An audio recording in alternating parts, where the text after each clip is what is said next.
tentar fazer isso live, então vamos ver no que dá. Deixa eu me apresentar e discutir um pouquinho como é que vai ser a dinâmica hoje, tá? Eu trouxe aqui meia dúzia de tópicos para a gente falar sobre o processo de fundraising. São mais ideias para a gente ir tratando as dúvidas de vocês.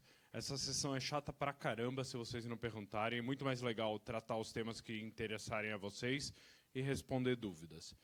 Eu tendo a ser brutally honest, então isso tem um lado positivo e um lado negativo, mas a verdade é, eu não vou sugarcoat as coisas. Tá? Esse é o meu compromisso com vocês, não necessariamente é a conversa mais agradável o tempo todo. Deixa eu apresentar.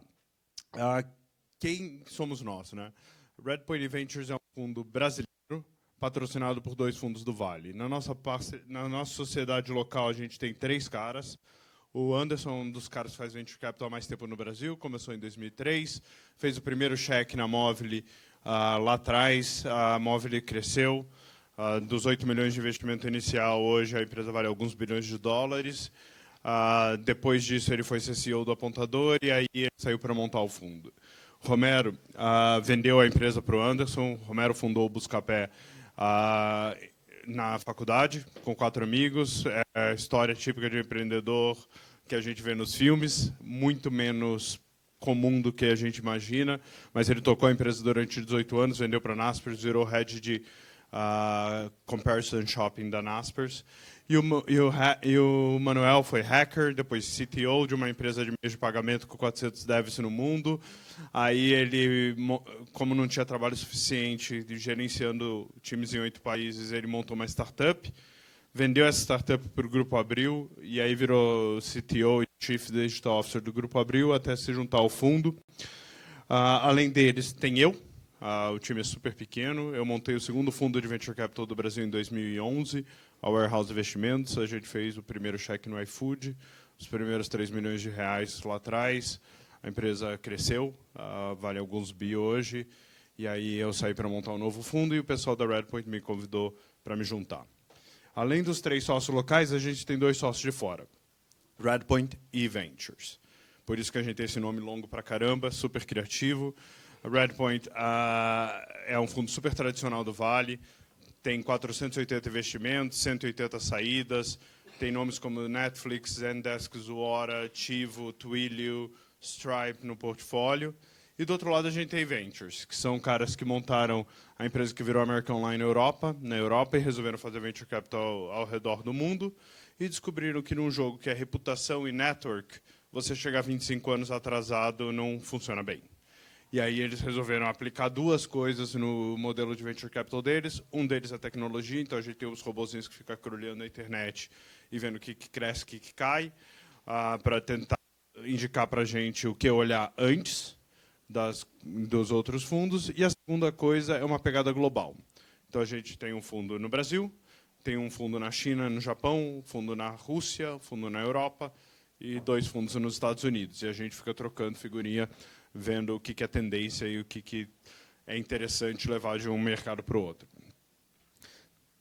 Esse é o jabá. Se alguém tiver alguma dúvida, a gente responde, mas se não, vamos para o conteúdo. Pensa fundraising, tá? É isso aqui que o seu VC está olhando.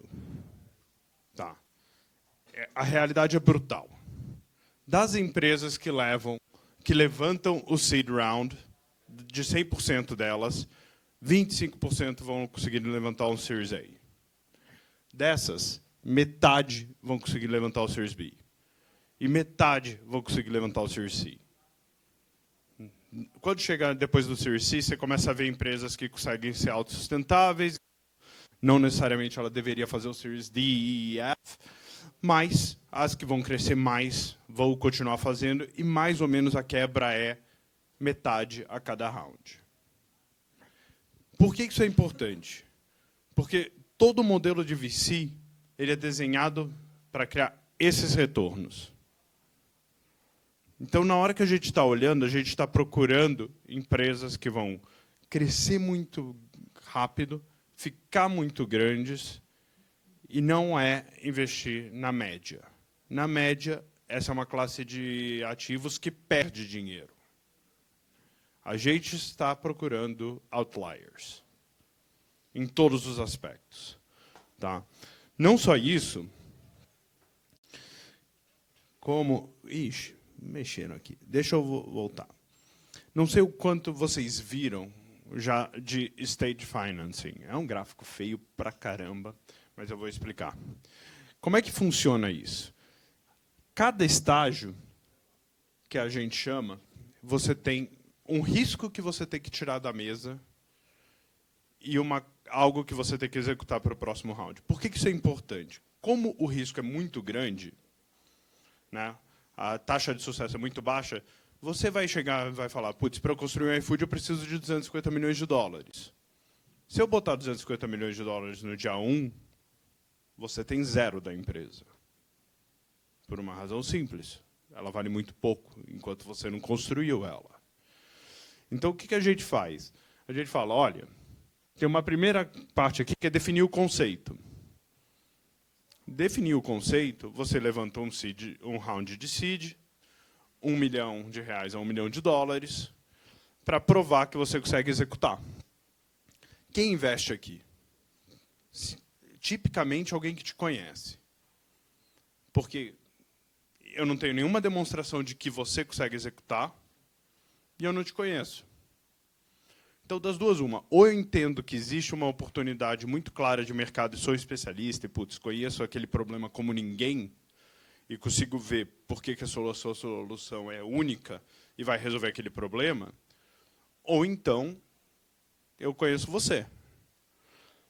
Nessa fase, tipicamente é onde você vai ver o que a gente chama de 3 Fs. Friends, Family and Fools. ênfase no Fools. É sério, porque as pessoas se apaixonam pelas ideias. É muito fácil na física, né? Você vai falar com o cara rico, pô, ele se vê naquele empreendedor apaixonado. Né? Pô, vamos mudar o mundo, vamos fazer as coisas. E ele acaba escrevendo cheque. 90% das histórias são muito tristes. Mas, depois que você provou que você consegue criar um produto, você tem um conceito definido, aí eu já consigo começar a analisar a sua empresa. Eu consigo entender se você consegue executar alguma coisa, se você consegue montar um time. Aí você começa a entrar em investidores institucionais que fazem isso profissionalmente. Necessariamente nessa fase você precisa ter revenue? Não. A dúvida foi, precisa ter revenue nessa fase? Não. Tem muitos modelos que crescem muito sem ter revenue para depois virar a maquininha. Né? A gente investiu na PSafe. PSafe já era uma empresa de 300 e poucos milhões de dólares e era praticamente pre-revenue. O que você precisa provar é que alguém está usando isso de maneira consistente e que existe um caminho claro de monetização, se você chegar lá. Mas, nessa fase, você começa a ver investidores profissionais. Tá? E aí a gente vai fazer cheques de 1 a 5 milhões de dólares, às vezes um pouquinho mais, um pouquinho menos, para você pegar aquele produto que você provou que alguém tem interesse e transformar no negócio. Como é que você vende isso em escala, como é que você faz o delivery desse produto e como é que você começa a monetizar, se for o momento. Tá? Depois que você provou isso, putz, agora eu tenho uma empresa, eu tenho um RH, eu tenho uma força de vendas, eu tenho um time de tech que funciona, eu consigo implementar, eu começo a ter cliente. Aí eu quero ver você escalar. Aí você vai levantar cheques aqui de 7 a 10 milhões de dólares para meter o pé no acelerador. Tipicamente, você vai ver 18 a 24 meses em cada estágio. Tá? Menos que isso, você não consegue. Assim, nenhuma empresa se cria em menos de 6 a 9 meses. Né? E você, depois que você provou, você leva 6 meses de fundraising. Então, eu já levei 15 meses, na melhor das hipóteses. E você vai errar no meio do caminho. Se você não errar no meio do caminho, tem alguma coisa errada. Se demora muito, provavelmente você morre no meio do caminho, porque acaba o dinheiro. Então, é por isso que o modelo ele afunila tão rápido. Porque se você não provar o próximo estágio, você não recebe a próxima rodada de investimento. Tá? Depois que você chegou no Série B, aí é tudo felicidade, aí senta o pé, acelera e escala o mais rápido possível. Tá? Mas essa é a história por trás de Venture Capital. Vamos lá. Dado que você vai fazer fundraising, lembre que isso é um processo de venda. Do mesmo jeito que você vende uma caneta, você vai ter que vender a sua empresa. Significa que você tem que saber como vender, para quem vender, o que essa pessoa valoriza. Se eu chegar e falar, quem já viu essa cena desse filme, né? Sell me this pen. Como que você faz isso? Putz, você vai vender, não, é uma caneta que escreve ou... Não, isso aqui vai resolver a sua vida.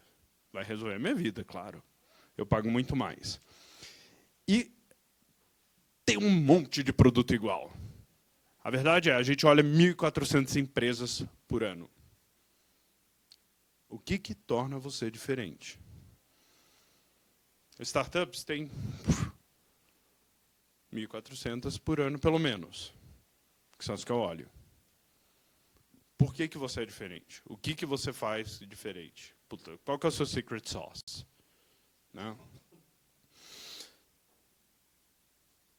E se pergunta, who cares?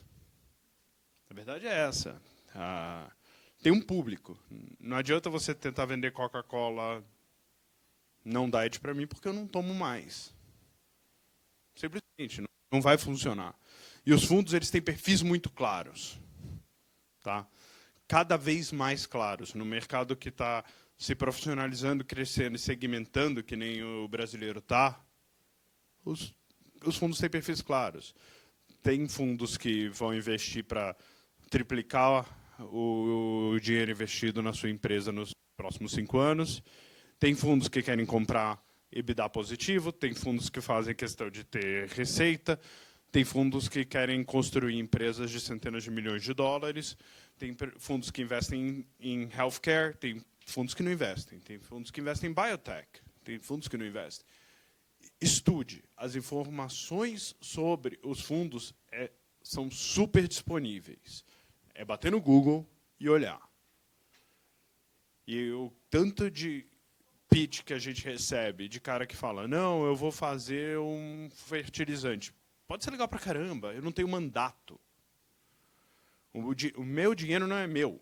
O meu dinheiro é do investidor que confiou em nós para investir. E eu tenho um mandato super específico do que a gente tem que fazer. É só tech, é só empresas de alto potencial de crescimento que vão fazer saídas muito grandes, que não podem ser cine industries, que não podem isso, que não podem aquilo. Mas essas informações são conhecidas. Como esse é um processo de venda e você vai ter que tratar boca de funil, botar lá um monte de gente em cima e ir filtrando, e cada interação dessas consome muito tempo do empreendedor, você não quer fazer 30 conversas comigo, sendo que simplesmente eu não tenho mandato. Eu não posso escrever o cheque para você. Então, conheça o outro lado, que facilita muito a sua vida. E aí, como é que você pensa a vida do investidor, né? Primeira coisa é estágio. Não adianta você vir fazer um pitch para a gente se você quer levantar 70 milhões de dólares. Eu não escrevo esse cheque. Simplesmente não escrevo. Também não adianta você vir levantar com a gente se quiser levantar 50 mil dólares e ainda não tiver um produto no ar. Eu também não escrevo esse cheque. Pensar em qual é o estágio que você está. E aqui sendo brutalmente honesto com você. Puta, eu já tenho um produto que funciona. Eu já tenho um modelo replicável de vendas. Eu já tenho um negócio escalável. Você tem que ser super honesto com você e saber aonde você está. Porque isso vai te dizer quais os fundos com quem você deveria estar falando. Perfil de risco. Isso aqui, acho que no Brasil a gente tem um problema fundamental. Tem um monte de coisa chamada venture capital que não é um venture capital típico americano. Tem um monte de gente que faz private equity pequeno, né? Que entra em empresas já com faturamento e EBITDA positivo para crescer 5 vezes. Isso fora do Brasil não é chamado de venture capital. No Brasil tem essa confusão brutal de nome. Mas você tem que saber. E você tem que saber o que você quer, que é outra coisa que a gente vê os empreendedores ignorando. Você quer vender essa empresa daqui a 5 anos, botar 40 milhões de reais no bolso e ir para a praia? É justo. Puta, na física, eu faria isso. Não pegue um dinheiro de um fundo que nem a gente. Porque não é o jogo que eu jogo. O jogo que eu jogo é o jogo de, putz, vamos construir uma empresa de centenas de milhões de dólares. Vamos dominar o mundo. Por mais megalomaníaco que isso seja. Se você quer fazer isso, também não pegue o dinheiro de um fundo que, com 3 a 5 vezes, vai usar um drag em você e vender a sua empresa. Você vai ficar frustrado.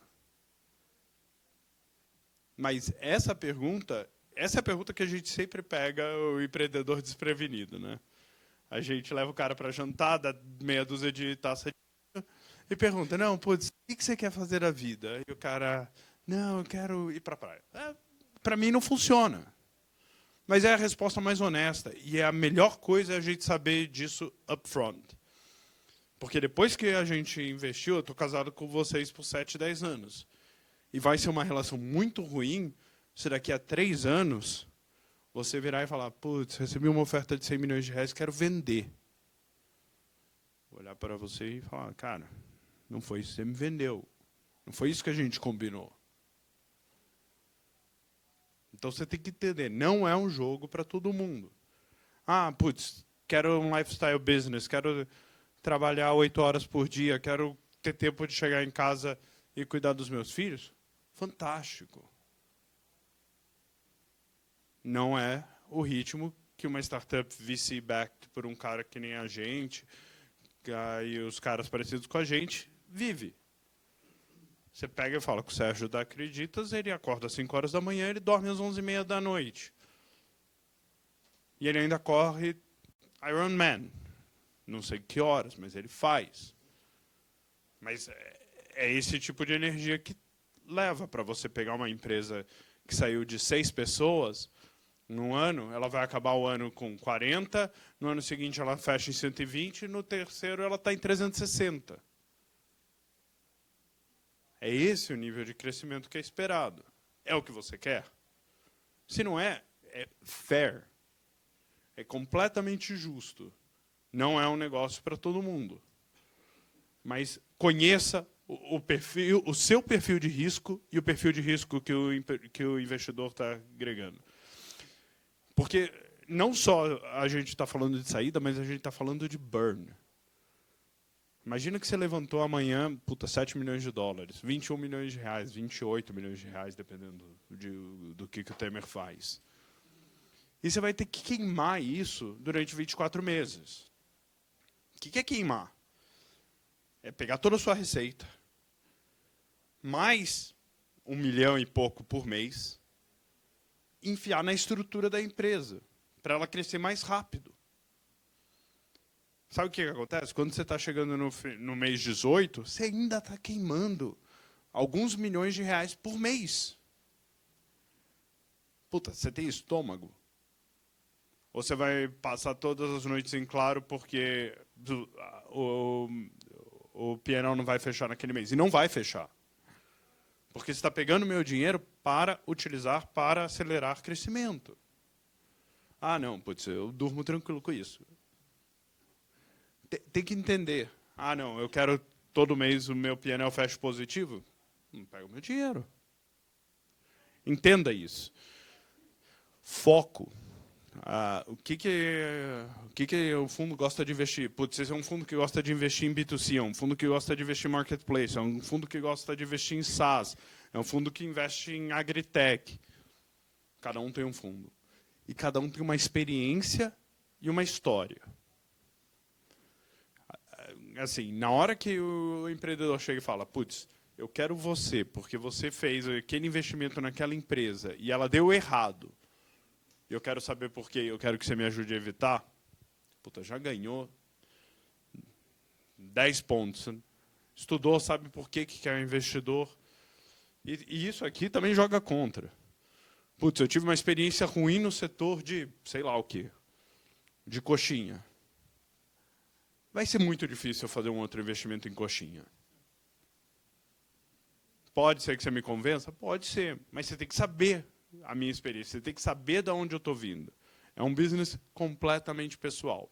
Um sócio tem que se apaixonar pela sua ideia, pelo seu projeto, falar, eu vou investir aqui e vou acompanhar essa empresa. Ele casa com você por 7 anos.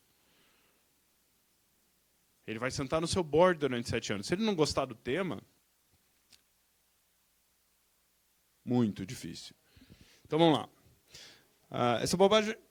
Vocês não estão perguntando nada, eu estou ficando nervoso com isso. Vocês têm algum relacionamento com a aceleradora? Tem uma ajuda de pipeline para vocês? A gente ajuda as aceleradoras, porque a gente quer fomentar o ecossistema, a gente precisa de mais empresas, mas a gente não precisa necessariamente delas para nos indicar. Normalmente, o relacionamento é próximo e o cara, na hora que vê uma empresa que fala, putz, essa daqui tem a cara da Redpoint, ele liga, ó, Rodrigo, dá uma olhada nesse cara porque você vai gostar.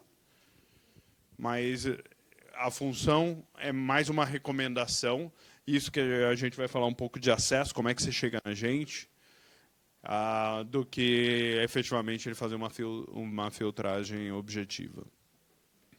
Tá. Se você está ganhando dinheiro, você quer mais dinheiro para crescer mais rápido ainda? Parece uma ótima situação. Porque é meio insano, porque todo mundo tá negativo. Se for perguntar aqui, 90% tá operando negativo. Se você está operando positivo, só que você precisa de mais grana para ficar mais positivo Por ainda. que você está operando positivo? Uma vez que você vende projetos e tem lucro, você está positivo. Então, toca todo esse lucro em desenvolvimento para crescer mais rápido. Não faz sentido você querer o meu dinheiro enquanto você não está botando o seu. E se você está colocando tudo que ganha de volta na empresa? Então, você não está mais positivo. Você está, na melhor das hipóteses, 0-0. Se for pensar assim, sim. Aí faz sentido. Se você tem um modelo que já funciona, que eu boto R$2 e sai 3, pô, do cacete, vamos conversar. E aí eu vou te dar mais dinheiro para você acelerar. Mas esse é um ponto importante, né? Não me pede para colocar dinheiro se você não está colocando o seu. Então, putz, empreendedor que vem pedindo salário alto é um puta problema. Empreendedor que pede um cash out sem ter executado é um puta problema. Empreendedor que quer que eu pague a dívida que ele criou na empresa é um puta problema. Pô, bota o seu primeiro. Alinhamento de interesses, né? Pô, demonstra o seu interesse. Diga. Boa noite. Qual é o peso da startup ter passado por uma aceleração na tua tomada de decisão? Nenhum. Tá. Ela é boa ou ela não é. Ou ela funciona, ou cap table ou não. Tá? Eu acho que a aceleração ela pode ser um bom treinamento e uma boa ajuda para formatar a empresa para ela funcionar. Mas se você passou pela aceleração ou não, a barra é exatamente a mesma. Tá? Então, o que a gente vê é a aceleração é um business que poucas vezes vai fazer sentido. Tá? Se você consegue falar, putz, não, estou indo para a aceleradora porque ela vai me ajudar com isso, legal. Porque é caro. O processo de aceleração ele é caro. Pô, vai comer 7, 10, 12% da sua empresa. Então, você tem que garantir que você está extraindo o valor daquilo. Se você extraiu, do cacete, vamos embora. Se você não extraiu, é um equity que ficou muito caro para você. E aí você tem que garantir que a qualidade da aceleradora é boa. Entrar em qualquer aceleradora é receita para desastre. Você quer entrar no topo, porque você quer estar nos 2%. Está na média, não funciona. A média perde dinheiro. Beleza? E aí, planejar o processo, né? Primeira coisa, vai levar tempo. Se você chegar para fazer o primeiro pitch para mim, com 1 mês de caixa, não vai rolar. O processo bem estruturado, ele leva 6 meses. Só que o empreendedor que faz um processo bem estruturado, ele já começou o contato, ele já nos conhece, ele já sabe as nossas teses. Eu já acompanhei um pouco da evolução dele anos antes. Então, todo mundo fala, putz, você escreve cheque rápido? Putz, a gente já escreveu do pitch ao dinheiro na conta em 3 dias. Mas era o Thiago, da Olist, que a gente acompanhava há 5 anos. Ele tinha um business que não funcionava. Ele ficava penando e a gente gostava dele, ficava ajudando. Puta, faz isso, faz aquilo, tal. E aí um dia ele falou, olha, esquece. Estou jogando esse negócio fora, vou fazer um negócio completamente diferente. Vocês têm interesse? A gente falou, pô, isso parece funcionar. E aí a gente fez o cheque em 3 dias. Mas a gente conhecia o cara. Volta no ponto do CID. Quem vai escrever o cheque? O cara que te conhece. Porque não tem nenhuma prova de que você consegue executar fora o seu track record pessoal. Então, começa o contato muito antes. Na hora que você fala, vou precisar de dinheiro, saiba que você vai levar 6 meses, porque você vai vir, você vai fazer o primeiro pitch, aí a gente vai ter que levar para o time vai falar, parece interessante. Então, vamos colocar 2 caras para olhar. Aí os caras vão olhar, aí eles vão falar, putz, legal, interessante, os números ficam de pé. Chama o cara para fazer o pitch. Aí você faz o pitch para o time inteiro. Isso daí já levou 1 mês, mês e pouco. Aí eu vou colocar o term sheet. Aí a gente vai discutir isso, o desespero. Mas a gente coloca o term sheet, se a gente gostar. Aí leva mais 15 dias a 10 anos de negociação, literalmente. Depois que todo mundo falou, não, é legal, é esse o term sheet, você assina. E aí a gente começa a due diligence. Aí eu tenho que contratar a Ernest, tenho que contratar o Pinheiro Neto, vão revirar a empresa inteira, vai levar mais 45 dias. Aí no final de 45 dias a gente pode assinar o contrato. Então se você somar, se tudo der certo, é 4 meses. E a chance de alguma coisa patinar, putz, nego viajar, você viajar, o Pinheiro Neto levar mais tempo para fazer a due diligence é brutal. Então, não se bota numa situação que você vai ficar sem dinheiro. Assim, é uma enormidade a quantidade de startups que quebram no processo de fundraising.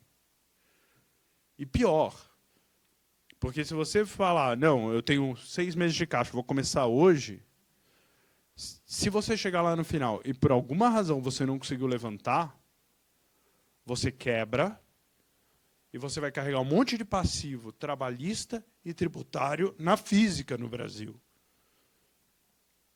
Então, você precisa de 6 meses para fazer o fundraising, mais o tempo e o dinheiro para dar uma empresa se você não levantar. Por isso que você me perguntou quanto tempo leva, você deveria planejar trabalhar 1 ano, 6 meses de fundraising e ainda ter 6 meses depois de caixa para poder, ter que desligar, ter que demitir as pessoas. Porque, senão, na realidade brasileira, é um risco muito grande, que o empreendedor tem que gerenciar. O risco existe. Vocês vão tomar processo trabalhista. E isso é inevitável, na realidade. O que vocês têm que fazer é gerenciar. É irresponsável você não ter um plano de shutdown da empresa. Todo empreendedor tem que ter um plano de shutdown e revisar todo mês. Quanto dinheiro eu preciso e quanto tempo eu preciso para fechar essa empresa? A empresa já não vai dar certo, vocês não têm que carregar isso na física. Qual que é o máximo de comprometimento de cativo aceitável por base de vocês? Depende. A gente faz cheque de seed e faz cheque de Series A, tá? No seed, a gente não gostaria que você saísse do seed com menos de 75% da empresa. Tá? Toda a diluição antes do Série A deveria ser entre 25% e 30% da empresa. 30% já é apertando, ainda mais se você tiver um monte de co-founder. Qual o máximo de diluição que você deveria ter em cada estágio, né? Então, antes do Série A, você deveria ter, no máximo, uma diluição de 30%. Tá? Depois do Série A, provavelmente você está falando algo entre 45%, e aí já é apertado de diluição. Então, mundo ideal, você vai ser diluído 20% a 25% no seed e 20% a 25% no Série A. Isso vai cair para uns 42%, 43% de diluição. Isso é mundo ideal. Tá? Se você conseguir ser menos diluído, melhor. Seed, se você está fazendo um seed de menos de R$1 milhão, você não vai conseguir chegar para o Série A. O que significa que você vai ter que levantar um outro round no meio. Tá? Então, entre R$1 milhão e $1 milhão, entre 1 a 4 é o que a gente vê no seed, deveria pegar entre 20% e 25% da sua empresa. No Série A, a gente está falando de $1 milhão a 5, 7 de dólares, para pegar outros 20% a 25% da empresa. São números muito altos para a realidade brasileira? Cara, é o que é necessário. Se é alto ou baixo, é irrelevante. É a estrutura mínima que você vai precisar. Né? Você vai ter que chegar para um Série A com um time de 12 a 15 pessoas, com um produto montado. Então, contrata 8 devs. Você está falando de R$80 mil de salário, mais encargos, você está falando de R$120 mil mês, vezes 12, você está falando de 1,4 no ano. Então, levantar muito menos significa que você não chega. Você vai ter um produto muito incipiente. E aí você não levanta. Então, você está setting yourself for failure.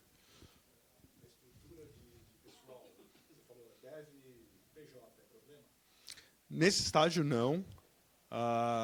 Conforme você vai avançando, a gente vai tentando botar mais papai e mamãe, porque o Ministério Público ainda cria problemas. Tá? Mas nesse estágio, o risco de dar certo ou não a empresa é tão grande que o risco do processo trabalhista é irrisório. Conforme a empresa começa a dar certo, aí você começa a ter mais problemas. Tá? Segunda coisa, prepare. O que a gente vê de empreendedor que não está preparado é uma enormidade. E isso é qualidade do deck. Pô, você está mandando para fundo internacional? O deck é em inglês. Você está mandando para fundo brasileiro? Pode ser inglês ou português. Você tem que ter todas as métricas. Absolutamente todas as métricas. E isso é público. Assim, se você tem uma empresa de SaaS, tem 2 dúzias de métrica que todos os blogs de SaaS usam, que você tem que ter. Você tem que saber qual é a sua e você tem que saber para onde ela vai. Meu CAC payback é 6 meses. Pô, isso é bom ou isso é ruim? Vai melhorar ou vai piorar conforme você escala? Você tem que saber. Não, o que eu quero é ter confiança que o empreendedor conhece o business dele como ninguém. Então, o cara que fala, não, putz, eu não sei como é que está meu burn, eu não sei como é que está meu CAC payback, eu não sei como é que está meu CAC. Vou ligar para o cara de marketing, vou ligar para o cara financeiro. É uma empresa de 12 pessoas. Você tem que saber o seu número. Você tem que saber o seu número e você tem que saber como que eu estou olhando. Pô, esse CAC payback é bom? Esse lifetime value é bom? E isso é tudo informação pública. Putz, qual é o MRR médio de um round de Series A? Tem trocentos dados públicos sobre isso. Aí você fala, não, estou na frente, estou atrás. estou atrás por causa disso, disso, disso. Não, estou na frente, mas estou levantando série A por causa daquilo. Você tem que mostrar que você está controlando a sua empresa. E esse daqui é talvez o mais não natural. Por quê? Porque, primeira coisa, todo empreendedor começa pelo fundo que ele quer. Putz, eu quero que o Zé das Couves invista em mim. Primeiro pitch que eu vou fazer para o Zé das Couves. Está errado. Sabe qual é a chance do seu melhor pitch ser o primeiro? É 0. Porque você vai fazer o primeiro pitch, você vai tomar porrada, você vai melhorar. Vão passar 6 meses o processo de fundraising. Então, uma empresa que cresce 15%, 20% ao mês, em 6 meses, ela duplicou. Então, a empresa que você começa o fundraising e o seu pitch no começo é completamente diferente do seu pitch no final. Então, não começa com o seu fundo preferido, roda 2 ou 3. Pô, o que os caras vão perguntar? Como é que eles vão perguntar? Eu tenho a resposta, não tenho a resposta. Aprende, testa. Você nunca fez fundraising. Então, garante que, você pega um pouco de treino antes de sentar. Aí fala, não, putz, agora eu vou sentar com o cara que eu quero. Provavelmente você vai ouvir uma história triste que o cara vai criticar o seu business ou vai criticar a valuation. Ele vai te dar uma notícia que você não vai gostar. É isso que a gente vê, né? As percepções de o que é e o que não é. Ops, vamos desligar.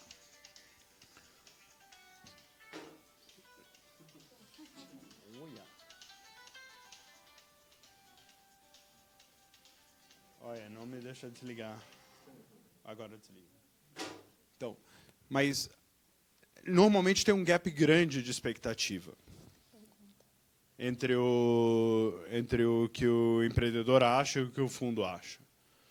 Aí você vai receber, olha, você acha que vale 60, mas não vale, vale 15. Aí você vai ficar triste. É o que acontece, você fica triste, você fica frustrado, você fica envergonhado. Acontece, é natural. A gente faz pitch para investidor e a gente sabe disso.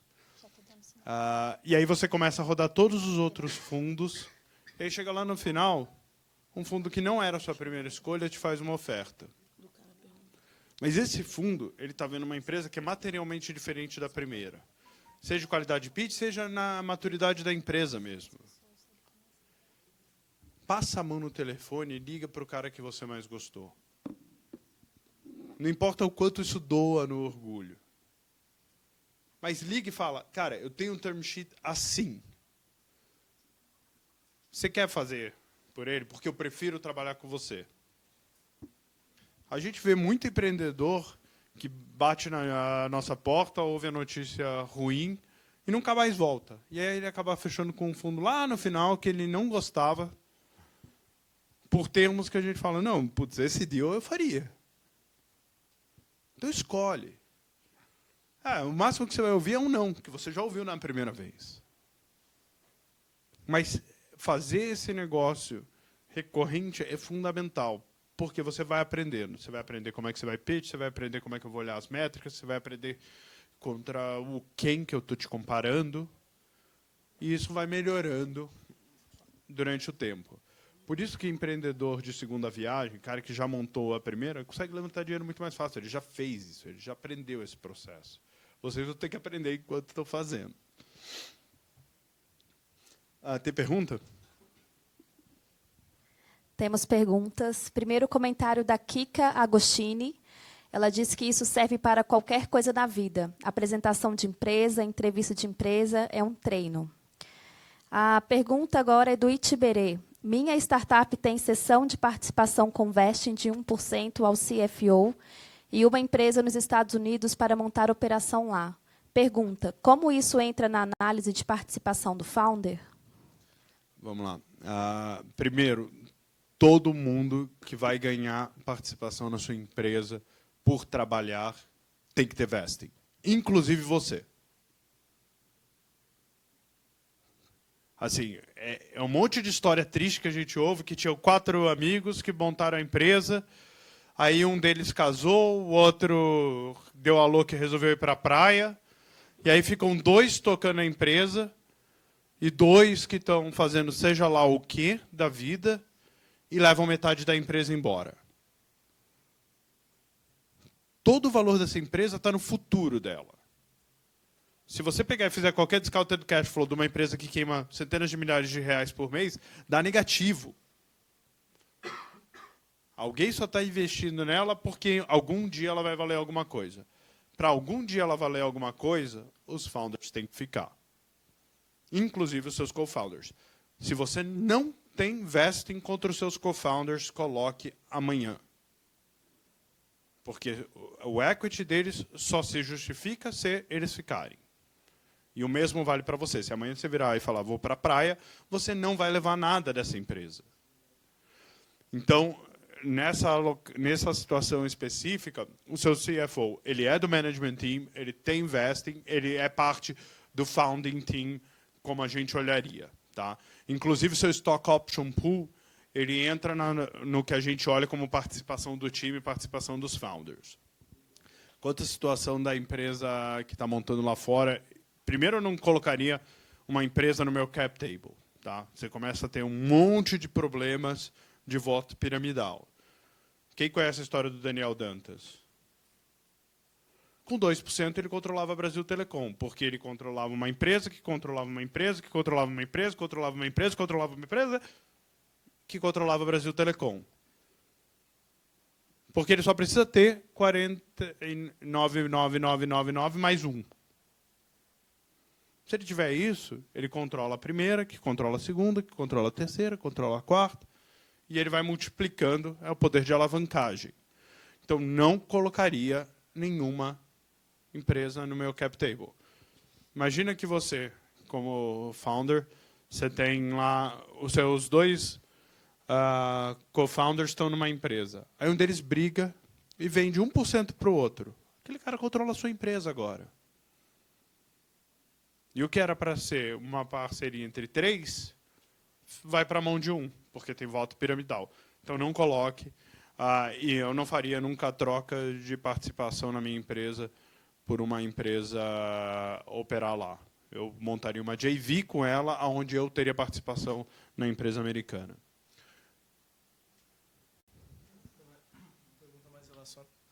Tem uma pergunta mais relacionada ao momento da construção mesmo da equipe, da formação da equipe. Você acha que a divisão do equity deve ser igual para todos os co-founders? Se o CEO tem maior prioridade na participação, como você enxerga isso? No Brasil, a gente adora fazer isso, tá? Dividir igualmente. Porque a gente evita o conflito, de ter que ter a discussão dura de, não, você vai agregar menos valor nessa empresa. É difícil falar, mas que é uma boa demonstração de um bom CEO que vai conseguir tomar as decisões difíceis, é o cara que fez isso.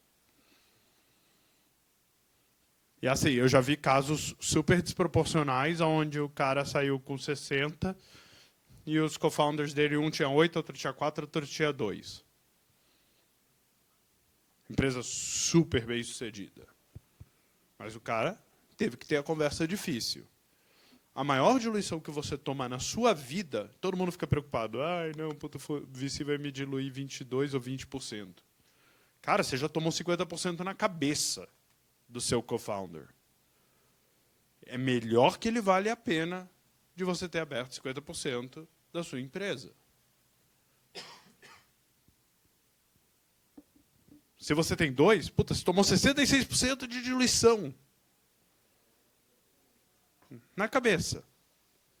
Tem que valer a pena. Então, sua dúvida? Não, eu não faria tudo igual.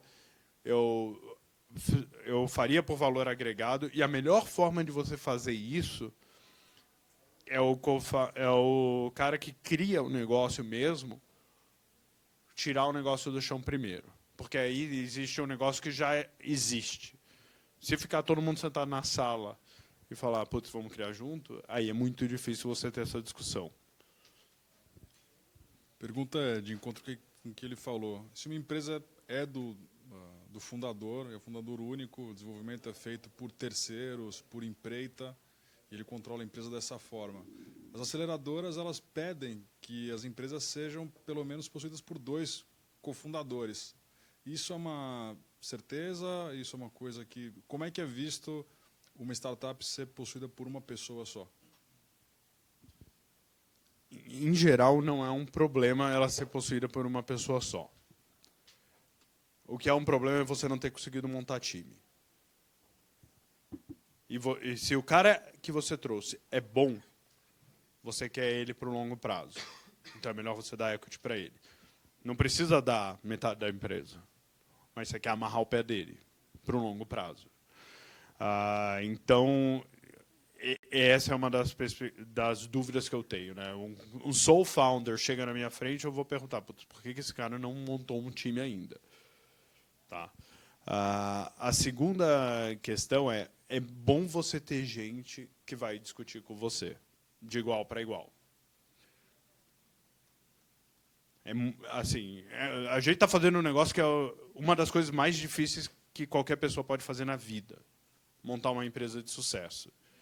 Achar que você vai conseguir fazer isso absolutamente sozinho é muito improvável. Então, eu traria, sim, co-founders. Se você é um cara de tech, tem que ter alguém que saiba vender melhor do que você. Se você é um cara de tech, tem que ter um cara que saiba montar proposta de negócio melhor do que você. Não consigo imaginar que alguém consiga jogar nas 11, cabecear, cruzar e bater. Não dá. Então, eu pensaria sobre isso. Agora, uma coisa que você me falou me chamou muita atenção, que é eu terceirizo o meu desenvolvimento. Não façam isso. Se tem uma coisa que vocês têm que levar, não terceirize desenvolvimento. Vocês estão montando startups de tecnologia. O core business é tecnologia. Você não terceiriza o seu core business. E toda vez que você terceiriza, o seu ciclo de desenvolvimento, que poderia ciclar a cada uma semana e meia, ele se torna 4 a 5 semanas, na melhor das hipóteses.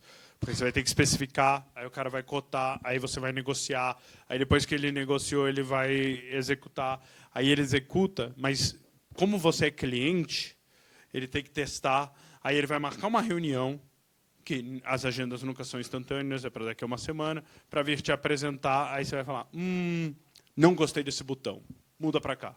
Ah, não, puta, reespecifica, recota, não sei o quê. Assim, a velocidade de desenvolvimento, e a gente vê isso muito, principalmente quando o co-founder, quando um dos fundadores é de business e não tech, né? A velocidade despenca. Uma empresa que poderia ciclar a cada semana, passa a ciclar a cada mês. Significa que você vai precisar de 4 vezes mais dinheiro para fazer todos os testes necessários. Pergunta do Marcelo de Souza. Seria interessante não permitir entre os meus co-founders a venda de participação para termos segurança e manter o equilíbrio da startup? A verdade é que se o cara está querendo vender, você tem um problema maior. Por que ele está querendo vender, né? E assim, eu não botaria uma trava. O que normalmente a gente faz é, a gente tem o direito de preferência como empresa comprar. Se a empresa não comprar, os investidores ou os sócios têm direito de comprar aquela ação nos termos do negócio. A grande questão é por que esse cara está querendo vender, né? A gente já fez de comprar a ação do cara. Putz, a mãe do cara estava doente, ele precisava bancar o tratamento dela. Eu estou resolvendo o problema dele. O que eu não quero é que esse cara fique rico antes da empresa ser bem-sucedida. E se você travar, só vai ter um cara casado com você durante 10 anos infeliz. Então é melhor dar liquidez, tirar esse cara do cap table e no próximo round ele não ficar travando, porque tem isso, né? Uma vez que o cara está nessa estrutura de capital, ele consegue te transformar num sequestrado, num refém. Porque você vai lá, levanta o round, puta, 20 milhões de dólares vai entrar na minha conta. O cara fala, não assina o contrato. E aí? Aí sabe a quanto você vai comprar a participação dele? A quanto ele quiser. Porque senão a sua empresa não levantou dinheiro. Então, muito cuidado com quem está no seu cap table. Crie mecanismos para excluir as pessoas que se comportam mal do seu cap table, porque não vai ser a primeira nem a última vez que uma pessoa minoritária na empresa torna a empresa refém. E assim, quanto maior fica a empresa, maior fica o round, menor o cara que vai te segurar como refém. Você vai pegar o seu funcionário que vai ter 0,3% da empresa, ele vai emperrar o seu round de centenas de milhões de dólares. Ele simplesmente não assina, ele não assina o contrato social, e aí? Então, pense nesses mecanismos, crie uma procuração automática de que pode ser votado em conselho e que você arrasta o cara, porque senão você vai ser refém desse cara.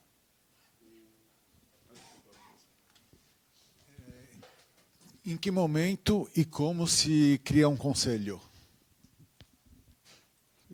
Eu gosto de criar o conselho o mais cedo possível. Acho que o conselho pode agregar várias coisas, né? Primeiro, servir de sounding board. É muito fácil, no dia que você está lá, no dia a dia, você perder a perspectiva, né? O conselho, um bom conselho, ele vai te forçar a tirar a cabeça para fora d'água e falar, estou nadando para o lado certo, sim ou não. Ele não deveria nadar por você. Mas ele tem que falar, estamos indo na direção certa?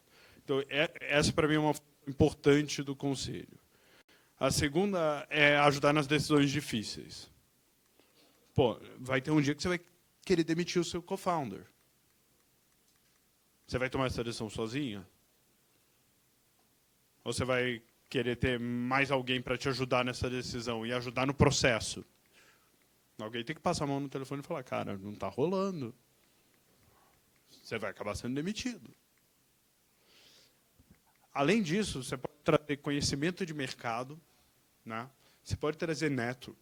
Então, eu traria um conselho o mais rápido possível. Pode ser um conselho consultivo, pode ser um conselho deliberativo, mas eu traria porque é boa disciplina, ajuda você a manter o rumo certo. Serve daquele cara crítico que fala, mas a gente está fazendo a coisa certa mesmo ou não? Você tem que vender o sonho. É exatamente igual a trazer um funcionário. Tá? Tem que vender o sonho, tem que convencer o cara de que você vai criar alguma coisa grande que faz sentido ele ser parte disso. E aí você dá um percentualzinho de equity em options, normalmente isso ajuda. Os caras muito bem-sucedidos, em 99% dos casos, o equity que você vai dar é imaterial. É só para demonstrar que você realmente quer o cara dentro. Tá? Nessa fase inicial, antes do primeiro ciclo, você tem um co-founder que quer trocar de pessoa da física para a jurídica, é problema? Depende. O que é a jurídica, né? É só uma organização societária dele? É uma organização de patrimônio e tal. Não é problema. Inclusive, todos os nossos contratos prevêem que você pode fazer toda a reorganização societária para fins de real estate, estate planning, blá, blá, blá. Tem uma linguagem desse tamanho assim que os advogados adoram. Agora, é um problema se ele estiver aportando a participação da sua empresa numa outra empresa, aí é desesperador. O difícil de você ter uma pessoa jurídica é que você vai ter que controlar a pessoa jurídica. Se ele vendeu a empresa de cima, como é que você vai controlar isso? Você vai ter que monitorar duas entidades, a sua e a dele. Então, é só pensar um pouquinho sobre isso. Quem mais? Nessa discussão que você falou sobre Stock Options Pool, você poderia dar mais detalhes sobre a necessidade ou não de ter isso numa empresa que está num ciclo de seed, por exemplo, e detalhes mais práticos sobre esses percentuais, tanto para conselheiro como para funcionário? Assim, é boa prática. Tá. Você nunca vai conseguir pagar o que um banco paga para o seu programador. E você vai conseguir que esse cara tome um pay cut porque o trabalho vai ser legal, porque ele vai criar alguma coisa. Mas no final do dia, também é justo ele ganhar o que ele ganha. Então, putz, se o cara ganhar 200 mil reais ano e você vai pagar 60 mil reais ano, você devia estar pensando em colocar ali algo perto de 140 mil reais ano em options dele.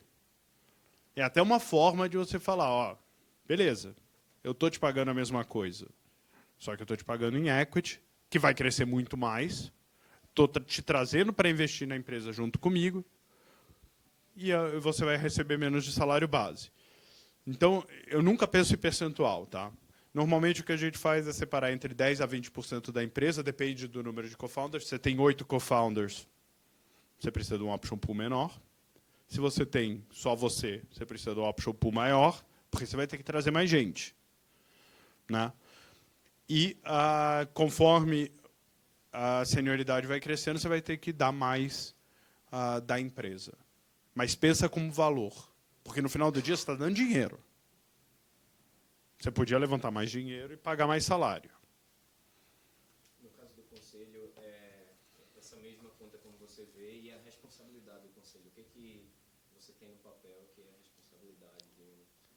Cara, aí depende. Se você é uma SA, você tem responsabilidade legal. O conselho... Se você é uma limitada, é um conselho consultivo. Tá? Então, ele efetivamente não tem muita responsabilidade. O que ele tem que estar lá é valendo a pena para você deixar a equity na mão dele. E bote o equity deles, investem. Então, enquanto você deixar ele lá, é porque ele está agregando valor. No dia que ele não estiver mais agregando valor, você manda o cara embora e recupera o vesting dele. Tá? O que a gente vê é, faz a conta. Putz, quanto você vai demandar desse conselheiro? Vou demandar um dia por semana? Você se prepara para botar mais options na mão dele. Não, é uma vez a cada 3 meses uma conversa. Putz, aí você... Quanto é que esse cara ganha? 6 mil reais a reunião de conselho? Quanto que isso dá durante os 4 anos e faz o vesting. Tá? Bom, a pergunta é ainda sobre o time, a equipe. Até um caso nosso, da nossa startup, queria ver se pode ser caso de outras pessoas. A gente tinha um desenvolvedor muito bom e não foi feito contrato de vesting.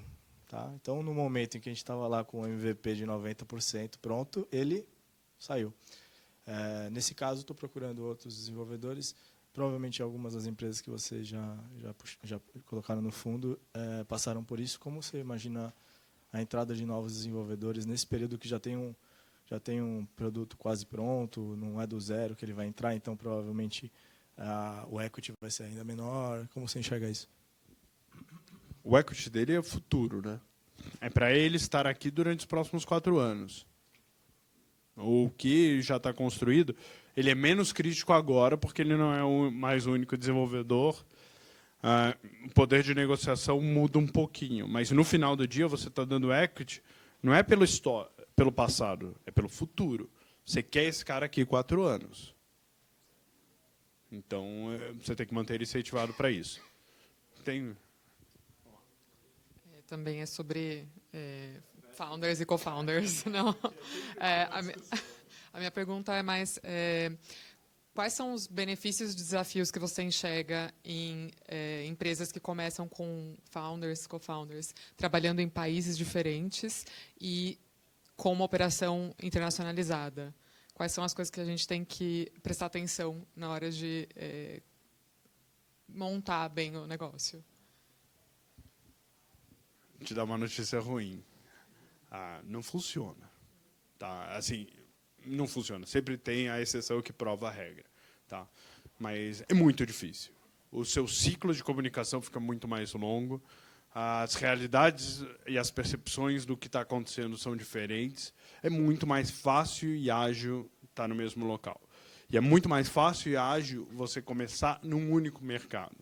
Você começar em 10 mercados, você tem que entender 10 clientes diferentes, em 10 realidades diferentes, você tem que ter 10 maneiras de cobrar. Então, assim, a startup tem que conseguir prova de que funciona para um cliente em um mercado. Então, simplifica. Não vai tentar fazer 10.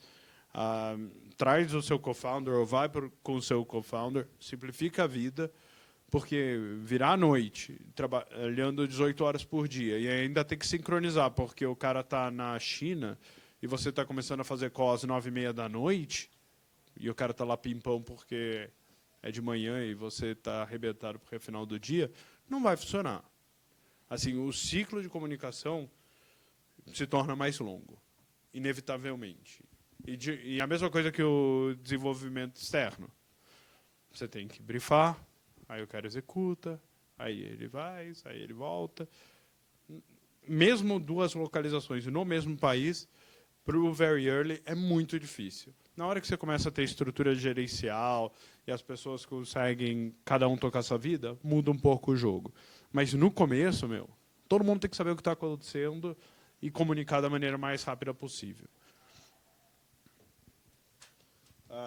Deixa eu... Grita aí. Mudar um pouco. Rodrigo, sobre risco. Alguém chegou e pediu para você 10 milhões. Você fez o assessment. Possível risco de 1 milhão. O que acontece? Trabalhista, fiscal, as coisas clássicas. Eu vou colocar na sua conta. Na verdade é essa. Se se materializar, você paga... Física, né? Física. Mas, assim, eu vou querer entender por que aconteceu. PJ, os clássicos. Beleza. Passa? Passa. Mas eu vou... Não tem nada de feio. Mas eu vou querer entender por que aconteceu. Tá. Se foi uma decisão de um risco calculado, ou se foi irresponsabilidade, ou se foi incapacidade gerencial. São outcomes completamente diferentes nessa conversa. Não gosto, assim, mas é a realidade. Se ainda não tem o processo, você vai ter. Essas são 2 certezas no Brasil. Então, não tem jeito. Isso aqui é importante, tá? A gente vê muita apresentação que não tem métrica. Bota a métrica, bota o número. Mesmo que ele esteja ruim, bota o número. Bota o número e me explica por que ele vai melhorar. Não, meu CAC é ruim porque eu estava adquirindo, andando, panfletando na Paulista. Agora, eu já testei esse modelo aqui e o CAC é 1/10. Agora, eu só vou crescer nesse modelo. Mas, na hora que eu olho uma apresentação e o cara não tem um número, eu não sei se ele não tem um número, se ele está escondendo o número. E, no final do dia, eu vou ter que saber, senão eu não consigo tomar decisão de investimento. Então, coloca na frente, vamos discutir, vamos falar sobre ela. A outra coisa é, eu não tenho competição. Cara, se você não tem competição, alguma coisa está errada. Mas mesmo quando o mercado não existe, às vezes não existe mesmo, alguém está consumindo os mesmos dólares que você vai consumir. Alguém indiretamente compete, dá uma solução análoga. Você tem que saber. E você tem que saber por que você vai ganhar deles. E falar, não, eu vou ganhar porque eu vou cobrar 1/10 do que ele cobra. Tá bom? Como? Como? Se você tiver uma estrutura de custo que é 1/10, porque sei lá o quê, porque você fez tudo bot no back-end e não tem uma pessoa, legal. Agora, se você está dizendo que vai ser isso porque você vai cobrar menos, você tem um business menos rentável. E na hora que ele precisar, ele vai dumpa o preço e vai te quebrar. Então, entenda muito bem o produto. Assim, é muito comum, como a gente vê muita empresa, o cara chega e fala, não tem competição. Aí a gente fala, você já olhou não sei quem? Você já olhou não sei quem? Você já olhou não sei quem lá? E aquele cara nos Estados Unidos? Cara, é a sua vida. Conheça todos os seus competidores, diretos, indiretos e possíveis. A SAP está criando uma solução que faz isso aqui lá na... Você tem que saber. Você tem que saber e você tem que saber por que você vai ganhar. E aí, com essas duas coisas, com métricas e com como eu vou ganhar, isso tem que se traduzir num plano razoável. Que aqui é o outro problema que a gente encontra. O cara quer levantar o valuation, ele fala, putz, eu preciso de 20 reais. E ele tem 6 caras e precisa de 20 milhões de reais. Aí a gente fala, beleza, como é que você vai gastar? Não, eu vou contratar gente. Quantas pessoas você vai contratar? E aí, no dia 1, ele sai de 6 para 40 pessoas. Aí eu falo, quantas vezes você contratou 34 pessoas no mês? E a resposta é 0. Então, as coisas têm que fazer sentido. O que eu estou fundamentalmente olhando é, putz, esse empreendedor conhece as métricas, ele conhece o mercado dele, ele consegue criar um plano que faça sentido e ele consegue executar. Se você me chega com um plano que do dia 1 você sai de 0 de burn para 2 milhões de reais de burn, eu sei que está errado. Eu não preciso nem saber aonde. Eu sei que está errado. É materialmente impossível. Você não consegue contratar as pessoas, você não consegue deployar esse dinheiro em marketing. Simplesmente não consegue. Assim, a gente vê times de tech que o cara fala, não, eu tenho 8 devs, eu vou sair para 40 devs. Quantos tech recruiters você precisa para contratar esses devs? Aonde você vai achar? Quantos você consegue fazer onboarding por mês? Puta, a estrutura está em microserviços para esses caras poderem trabalhar de maneira independente. Quantos tech managers você precisa? Quantos product managers você precisa? Pensa. Faz um exercício de, beleza, se a empresa vai acontecer isso aqui, o que eu preciso construir? E quanto mais tangível e lógico, e eu consigo entender a lógica do que você faz, melhor. Se vem lá só um número, 3 milhões de reais, eu não sei o que está ali. Você fala, não, ó, eu vou ter 10 developers senior, um entra nesse mês, 2 nesse mês, 2 naquele, 2 naquele. Aí eu falo, pô, legal. Aí eu olho o salário, putz, o salário faz sentido. Ah, putz, para contratar isso aqui, ele vai precisar de 2 caras de RH. Puta, tem lá. É uma validação da sua qualidade analítica. Então, faça o plano bem feito. Não jogue na mão de uma consultoria financeira. Não jogue na mão de um advisor. É a sua vida. Conheça seus números, gerencie por eles. E aí, da última vez, alguém me perguntou, não, mas eu tenho que ser maluco que nem o Diego Gomes da Rock Content? Sim, que nem o Diego Gomes da Rock Content, que nem o Eric Santos da RD.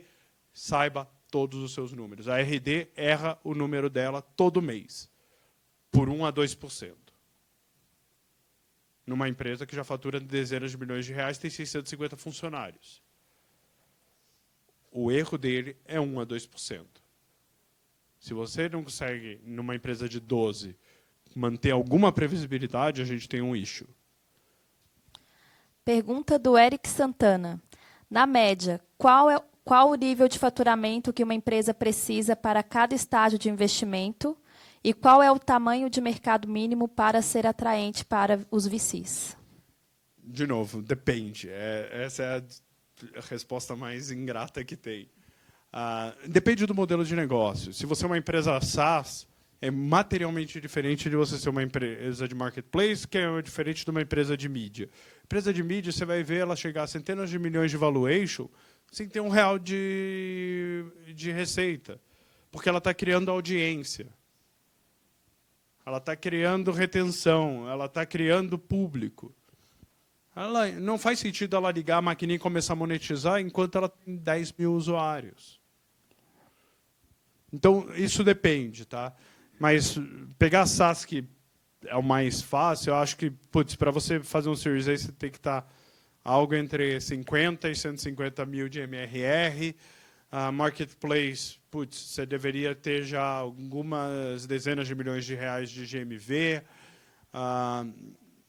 no ano, né? Não no mês. Por aí. Mas não é fácil.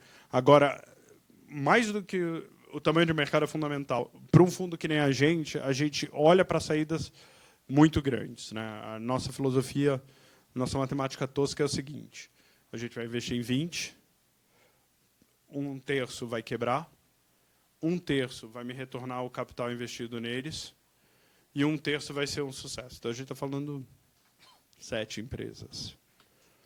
2 ou 3 aqui vão me pagar o fundo. Então, cada uma delas vai me pagar o fundo uma vez. Eu tenho entre 15% e 20% da sua empresa. Ou seja, entre 15% e 20% da sua empresa tem que pagar o meu fundo, que é um fundo de 150 milhões de dólares. Então, estou falando de saídas de 700 milhões de dólares. Porque a pior coisa que acontece é, puta, aquela empresa deu mega certo e ela é vendida por 100 milhões de reais. Me fudi. Com perdão do francês, mas é a verdade. Se a empresa dá certo, e como a gente sabe que a probabilidade é baixa, ela tem que dar muito certo. Ela tem que retornar muito dinheiro. Porque aí eu pego 2 ou 3 empresas, cada uma retorna um fundo, eu retorno 3 fundos, no resto eu retorno mais 4 fundos. É o que o meu investidor espera de mim. Retornar 4 vezes o capital em dólar em 5 a 7 anos. Então, depende do tamanho do fundo, depende do perfil de risco. Se você pega fundos que têm portfólios menores ou que têm perfil de risco menor, ele vai ter menos zeros, vai ter mais empresas que retornam 3 a 5 vezes o investimento dele e, no final do dia, ele dá um pouquinho a menos do que a gente, mas ele tem menos risco. Então, o tamanho do mercado e o tamanho da oportunidade são direcionados pelo perfil de fundo que você está procurando. Você pega a Private Equity, os caras, se der 1,5 vezes, 2 vezes o capital investido, está do cacete. Então, depende muito do perfil de risco, tá? E o plano tem que fazer sentido. Assim, se não passar no teste de cheiro... é isso. A gente... parece nonsense. A empresa sai de 0 para 1 bilhão num dia. É legal. Adoraria que fosse. Mas eu falo, o cara é um lunático. Não vou gastar mais tempo. Então, se prepare. Faça um pitch muito bem. Garanta que vocês estão prontos para começar a fazer pitch. Como você vai começar com os fundos que você mais gosta, você não quer chegar lá com uma apresentação meia boca, sem as métricas, porque você vai se queimar. Então, só começa na hora que você falar, já testei com 2, 3 caras, já peguei advisor, já peguei gente que fez fundraising, me falaram que está legal, eu tenho as métricas, eu estou pronto, eu conheço, eu treinei. Aí começa. Isso aqui a gente já falou um pouquinho. E aí a gente tem isso aqui. Isso é o nosso pipeline. Para quem não está conseguindo ver, ele começa aqui, 1.400 empresas ano. A gente encontra mais ou menos 300 delas. Ou seja, 1.100 a gente não encontra. Dessas, 1/3 mais ou menos, 100 vai para análise, que a gente fala, isso aqui parece interessante, vamos aprofundar. 15, a gente começa alguma negociação e fecha 5.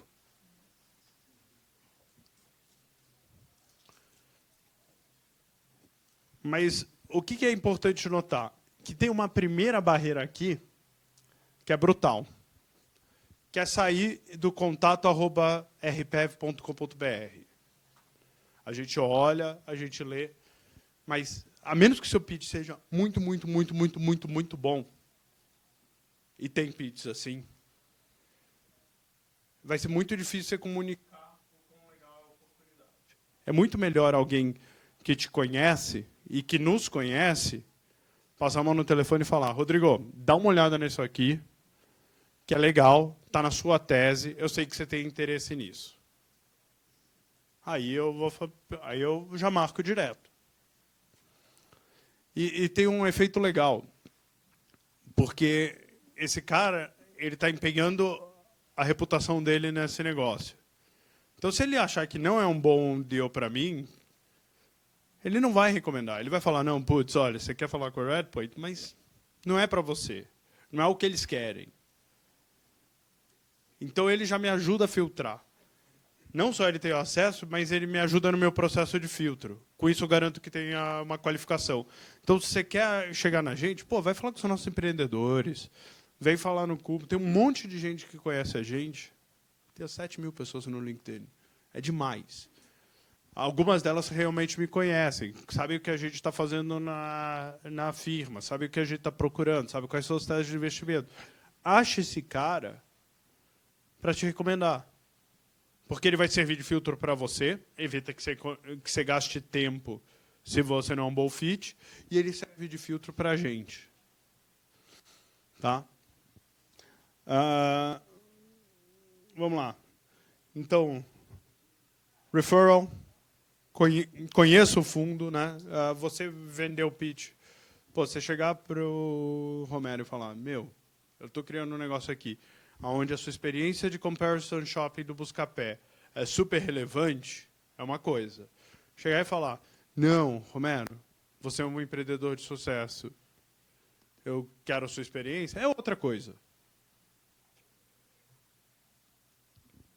O quão aplicável é cada uma das experiências, o que a gente gosta, o que a gente não gosta, é fundamental.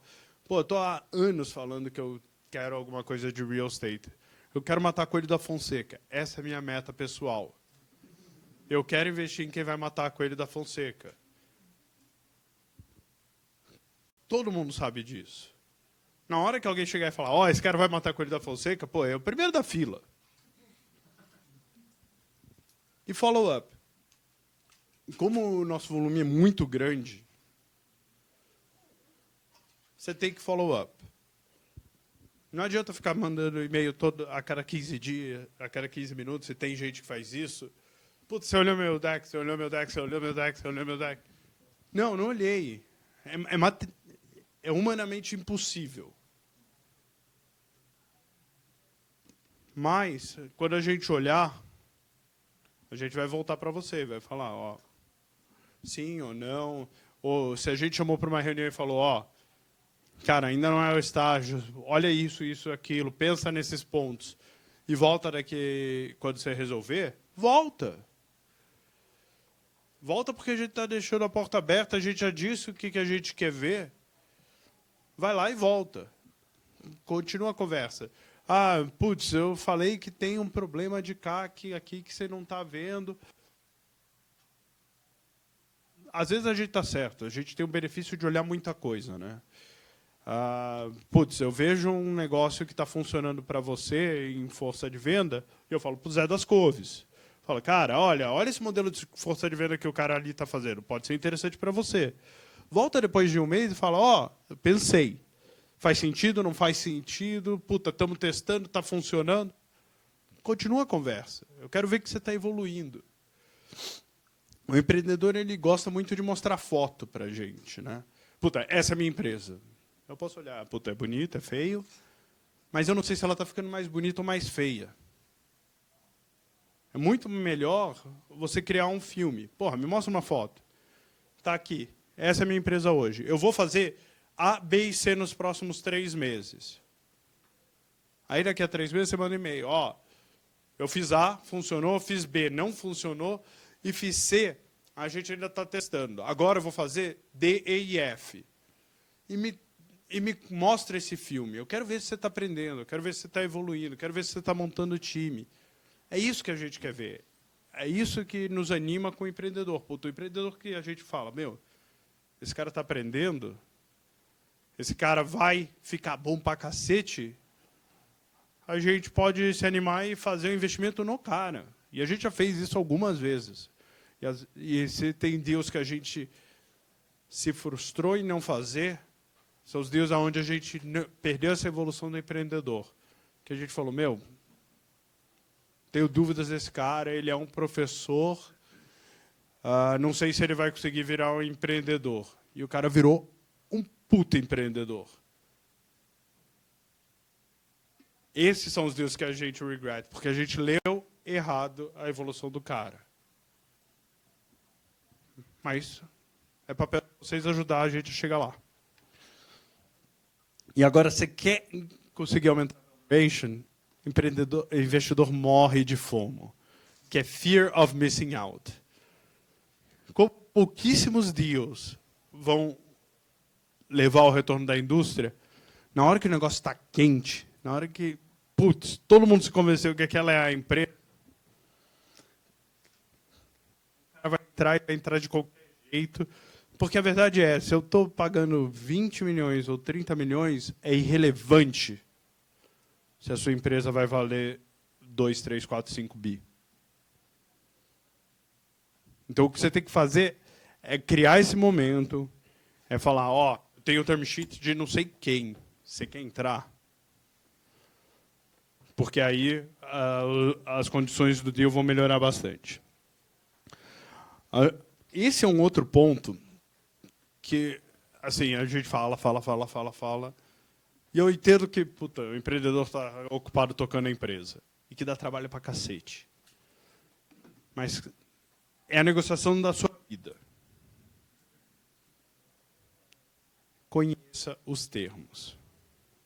E assim, a gente não precisa ser criativo em termos. Um termo de liquidation preference é um termo de liquidation preference. E ele está testado há 60 anos nos Estados Unidos.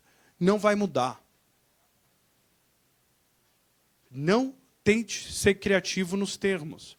A gente pode negociar, o liquidation preference é 1, é 1,25, é 5. Isso a gente negocia. Isso é negocial. Agora, não vou mudar um liquidation preference. Eu não vou tirar um liquidation preference. E existe livro sobre isso. Tem um livro chamado Venture Deals, do Brad Feld. Melhor livro que tem sobre isso. Ele pega termo a termo de um term sheet de venture capital, passa e explica como que o investidor entende, qual é o impacto para o investidor, qual é o impacto para o empreendedor. Leia o livro. Venture Deals. Eu não sei se tem um nome em português, tá? Mas você tem que ler, você tem que conhecer. Você tem que pegar o nosso term sheet, ele é o mesmo da NVCA, que é a National Venture Capital Association dos Estados Unidos. É copy-paste, não tem mistério. E vou contar mais. Todos os fundos de venture capital padrão americano no Brasil usam o mesmo advogado. Então, o nosso, Kazek, Valor, Brix, Monax, é o mesmo advogado. São os mesmos termos, é o mesmo term sheet. Ele tem lá linha branca para a gente colocar qual o preço, qual o liquidation preference. Não tem por que ser criativo. Você quer melar um deal, bota o seu primo, que é advogado tributário, para discutir comigo. É fácil. O deal acaba ali. Porque são termos muito específicos, de um investimento que é muito específico, que 99,99% dos advogados do Brasil não tiveram exposição. O cara vai ficar com um monte de medo que é completamente irrelevante. E o deal vai cair. E o pior é, se ele não cair, ele vai te custar uma fortuna. Porque tem uma cláusula no nosso term sheet, que as pessoas não notam, que diz que a empresa vai pagar o meu advogado. Por que isso existe? Isso existe porque ele é um custo de financiamento da empresa, o meu advogado. E mais que isso, ele existe para alinhar interesses. Porque meu advogado é o Pinheiro Neto. Os caras ganham pra cacete. A Elka está ali, que é a nossa CFO, ela vai te dizer o quanto esses caras ganham. É um absurdo o quão caro eles são. É o Gunderson, o Cooley e o Pinheiro Neto. É absurdamente caro. Então, quanto mais tempo a gente ficar discutindo advoguês, mais tempo ele está ganhando. E ele vai bilar, e o seu advogado vai bilar, e você vai pagar as duas contas. Então, não vamos ser criativos em documento. Os documentos legais, eles são padrão do mercado. Vamos ser criativos no business. O documento, os termos são aqueles. Vamos pegar, quer discutir se o valuation é esse ou aquele, se o liquidation preference é assim ou assado. A gente sempre discute, mas dentro das cláusulas que já existem, seu padrão do mercado. Senão, o deal vai levar tempo, vai desgastar a relação, vai custar uma fortuna. A gente já viu o deal custar $300 mil, $350 mil, no investimento de R$ 5 milhões. Não faz o menor sentido você gastar 20% do dinheiro com advogado. E por que os termos são os mesmos termos do modelo americano? Porque está testado há 50 anos. Os americanos vieram depurando esses termos. E tem termo que o empreendedor não gosta. Tem liquidation preference. Quem sabe o que é liquidation preference? Então, vou te contar o que é liquidation preference. E vou te contar por que existe. Liquidation preference diz que, se essa empresa fechar, se essa empresa for vendida, se essa empresa... Não. Vou te contar um caso. A gente tinha investido R$ 3 milhões numa empresa. Significava que eu tinha uns 30% da empresa.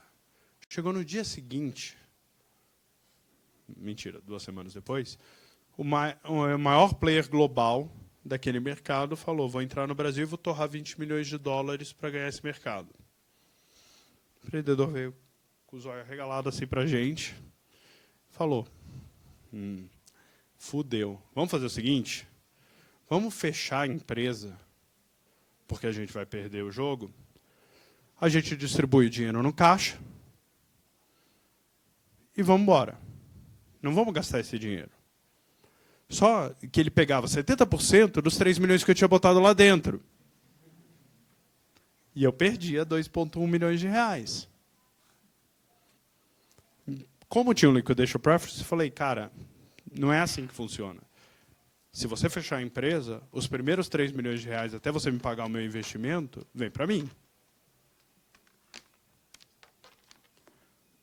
Ele não fez isso, a empresa virou uma empresa de $1 bilhão. 7 anos depois. Mas existe para isso. Existe para evitar golpe. Porque, imagina, eu boto R$10 milhões na sua empresa amanhã, por 20% dela, você pode falar, vou fechar a empresa e fico com R$8 milhões. Do cacete, é o melhor business do mundo. Então, o Liquidation Preference diz isso, que se você vender a empresa, se você fechar, se você isso, se você aquilo, eu tiro primeiro o meu dinheiro. A partir disso, a gente faz pró-rata. É assim que funciona. Mas não adianta você querer discutir essa cláusula. Simplesmente não adianta, porque ela tem um motivo claro pelo qual ela existe. E é desconfortável, Quer ver outra que é desconfortável? O board tem que poder demitir os founders. E aí? Mas tem que. Se você for para a praia, se seu co-founder for para a praia, e aí? Não quero mais trabalhar. A empresa vale $200 milhões, tal, eu vou para a praia. E aí? Alguém tem que poder demitir o cara. E vai ter vesting nas ações dele.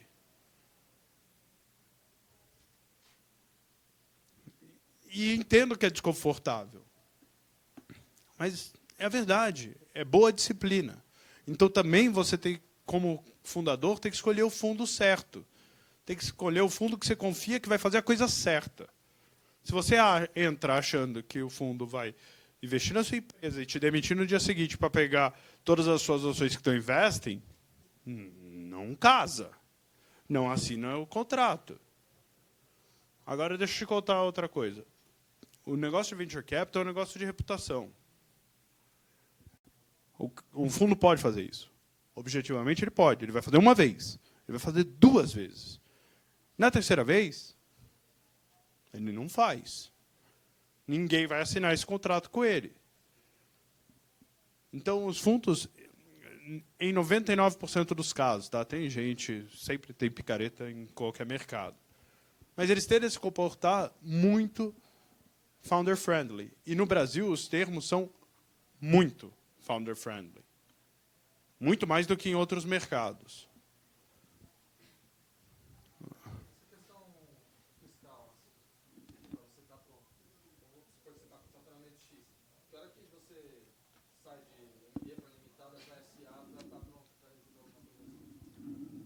A pergunta é quando é que você muda de sistema tributário, sai de ME para limitada para SA? Você muda na hora que fizer sentido para a empresa.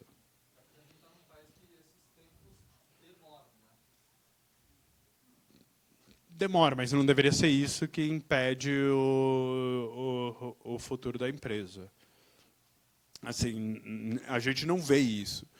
Tá? Não é um issue. Putz, já tive problema de abrir uma SA em Belém e levar 9 meses? Sim. Minha sugestão é, se você está em Belém e vai ter que abrir uma SA, mete uma offshore em Cayman e faz uma limitada no Brasil subsidiária da offshore. Mas é papel do founder resolver isso. Assim, se a burocracia desse país vai ser o entrave que vai impedir o desenvolvimento da sua empresa, o problema é maior. Porque o que você está querendo fazer é muito mais difícil do que pagar imposto no Brasil.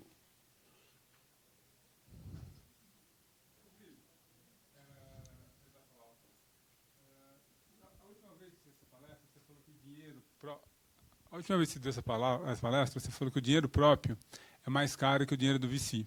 É. E aí, mas eu fiquei me debatendo depois, e o dinheiro do seed money, do angel? Como é que você vê? Se você fosse um founder com um pouco de estar capitalizado, você utilizaria seu capital ou iria atrás do angel? Eu iria atrás do dinheiro dos outros sempre. Mas é simples. É uma questão financeira.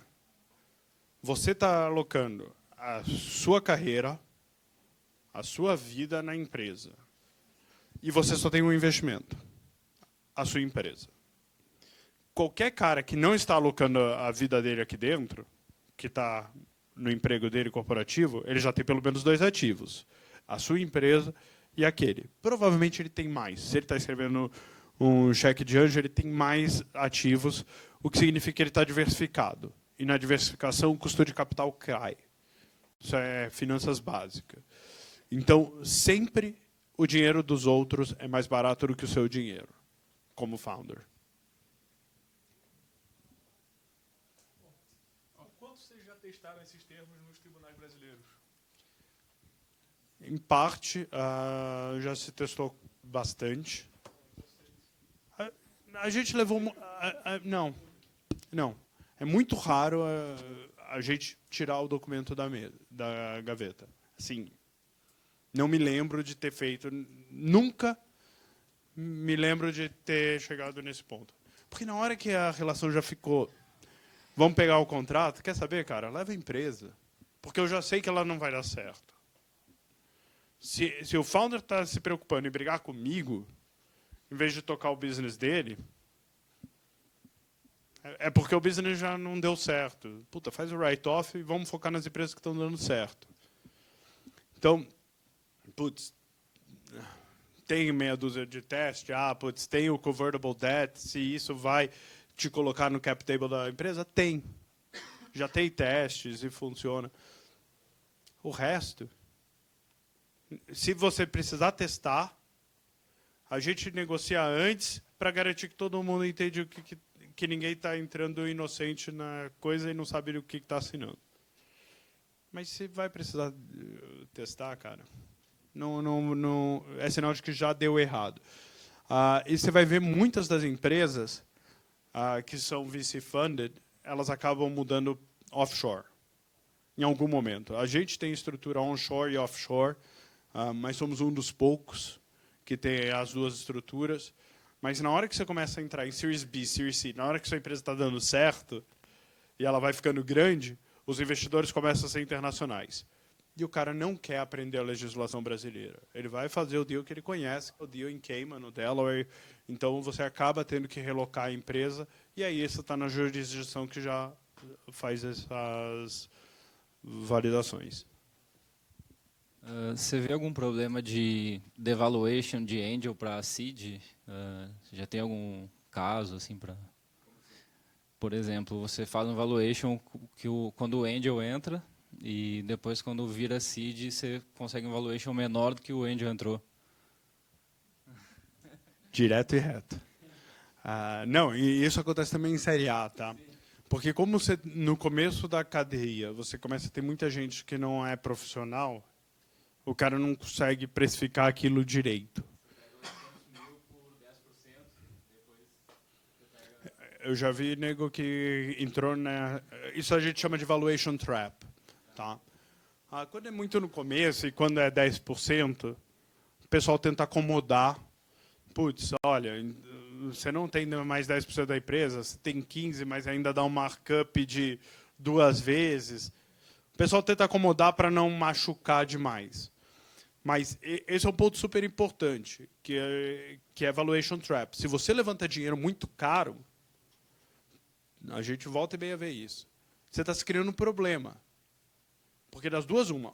Ou você vai conseguir crescer e fazer aquele valuation valer, mas aí você tem que estar crescendo mais do que todo mundo, né? Ou você não consegue levantar a próxima rodada. A gente já viu empresa onde o cara botou 10 milhões de reais por 10% da empresa e a gente pagaria 10 milhões de reais por 25% da empresa. Sabe o que acontece? Ou esse cara que levantou 10 a 100 vai conseguir levar a empresa para 300, ou ele não tem o próximo round. Só que ele vai fazer isso com 10 milhões, em vez de fazer com 50 que ele teria levantado se ele levantasse mais pausadamente. Então, isso é super importante. Enquanto é pequeno, é fácil acomodar, as pessoas sentam ao redor da mesa e resolve. Na hora que você pega um cara que botou 10 milhões e fala, os 10 milhões valem 5 agora, a conversa é outra. E aí a chance do seu deal explodir é gigante. Porque um cara que botou 10 milhões é um cara com quem eu não quero me indispor. Né? E aí eu vou deixar você fazer a conversa com ele e o cara vai falar, não vou. Então, assim, o State Financing ele tem os passos e eles são razoavelmente conhecidos. E a menos que você acredite, por algum motivo, que você consegue pular um passo, não levante muito acima do valuation de mercado. Porque você vai ficar numa situação que você não consegue cheque seguinte. Ou então, aonde faz sentido você maximizar valuation? Se for o último cheque da sua vida. Aí faz sentido. Se você nunca mais vai precisar levantar dinheiro, soca. É sério. Mas se você tem a possibilidade de precisar levantar dinheiro, garanta que você vai conseguir dar retorno para esse cara que entrou agora e que você não vai ter que fazer um down round. O down round é a coisa mais difícil de fazer em qualquer mercado.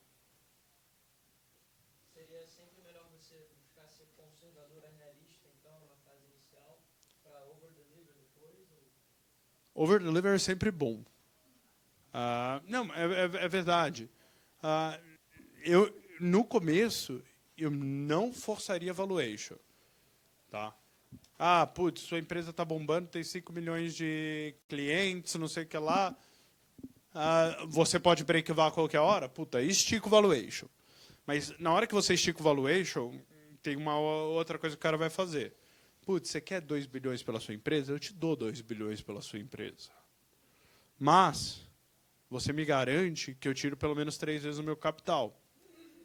Aí meu liquidation preference deixa de ser 1 e passa a ser 3. Você quer 2 bilhões? Legal. Você me garante que eu tiro pelo menos 3 vezes o capital. A partir daí a gente racha. Tá fine. Então, a negociação de valuation ela vem amarrada com liquidation preference. É comum você apelar performance futura? Não. É comum. É uma puta cagada. Principalmente os VCs que vêm mais de Private Equity adoram fazer isso. Putz, se você me retornar 50%, eu vou fazer clawback. Puta cagada. Por uma única razão. Você não sabe.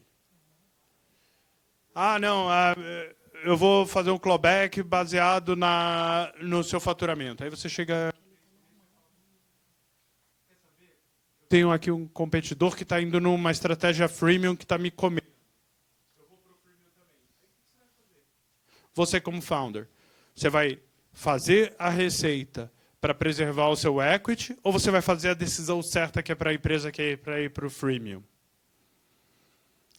Como você tem muita incerteza no very early stage, você não deveria condicionar a métricas futuras. Ah, puta, é um Series D, empresa previsível, já fatura centenas de milhões de reais, é outra conversa, tá? Mas no começo, e a gente vê, em vez do cara ter a discussão difícil, não, eu acho que vale 20 o valuation, eu acho que vale 10, e tentar achar um caminho e resolver, o nego fala, não, se você entregar tudo o que você quer, está entregando, eu te... se não, é 10. Qual é a certeza que eu sei? Você não vai entregar. E não é porque você é bom ou ruim como empreendedor, é porque a gente não sabe. A verdade é essa. Na hora que a gente aceita a nossa ignorância sobre as métricas do negócio no very early stage, fica muito mais fácil essa discussão.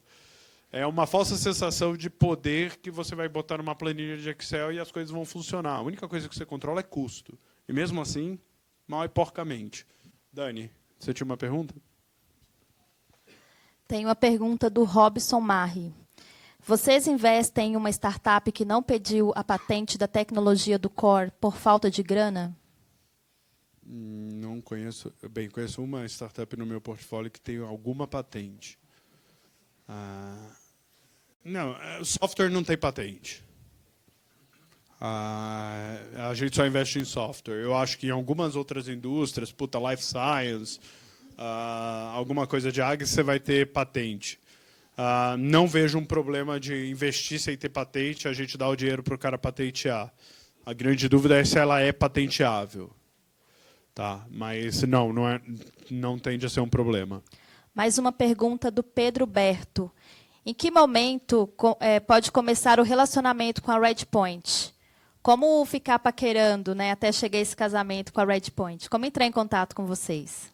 Arranja alguém para te recomendar. É a melhor forma. Você pode mandar contato @, a gente vai olhar o seu pitch, vai começar a fazer, mas é difícil. Assim, é uma questão de volume. Agora, você achar alguém que consiga ver que tem fit com a gente, o que você está fazendo e recomendar é o melhor caminho. E começa o mais rápido possível.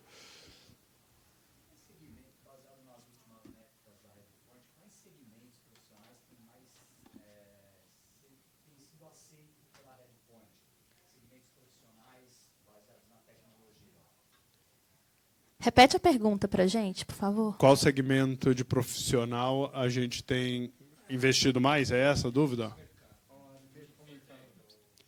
Putz, a gente não olha muito assim, tá? A gente tem alguns temas que a gente fala. Como que a gente investe? A gente investe em problema. E essa é a beleza do Brasil, tem problema pra cacete. Não, porque na hora que você tem um problema e um problema grande, se alguém conseguir resolver aqui... Então a gente gosta de problema. E problema no Brasil, a gente sabe dos problemas de mercado financeiro, a gente sabe dos problemas de saúde, a gente sabe dos problemas de educação, sabe dos problemas de atendimento a pequenas e médias empresas no Brasil, que são completamente despreparadas, a gente sabe de problema de logística. Sendo um problema grande, sabe da burocracia, sabe quem já comprou um apartamento aí, sabe do problema de real estate. A gente gosta de problema. Me convença de que é um problema grande e que você consegue resolver ele de forma que as pessoas estão dispostas a pagar por ele, que a gente investe. Tem coisas onde a gente é mais proativo, porque a gente consegue ver esse problema. Mas, a gente investiu numa processadora de cartão de crédito. Eu não sabia que era o problema. Mas o cara veio e me contou a história de que todas as transações de cartão de crédito do mundo são processados no software de 1974. E que a flexibilidade dele é 2 milhões de cartões, 5 milhões de cartões ou 10 milhões de cartões. Eu falei, opa, peraí, me explica mais. Aí ele me contou mais. Ele me contou que o Nubank faz lá de passar a transação na hora e você vê a localização é absolutamente impossível de você replicar nesse back-end antigo. Eu falei, porra, legal. E aí tem um monte de banquinho novo nascendo com plataformas de processamento novas que vão comer o lanche dos grandes bancos. Eu falei, opa, agora você chamou minha atenção. Os bancos têm um problema. E um banco que gera 24 bi de lucro líquido no ano ter um problema significa que existe uma mega oportunidade de resolver esse problema. E aí a gente investiu numa processadora de pagamentos. Mas eu não sabia que era um problema que existia. Ele teve que me convencer. Porque eu não conheço todos os mercados.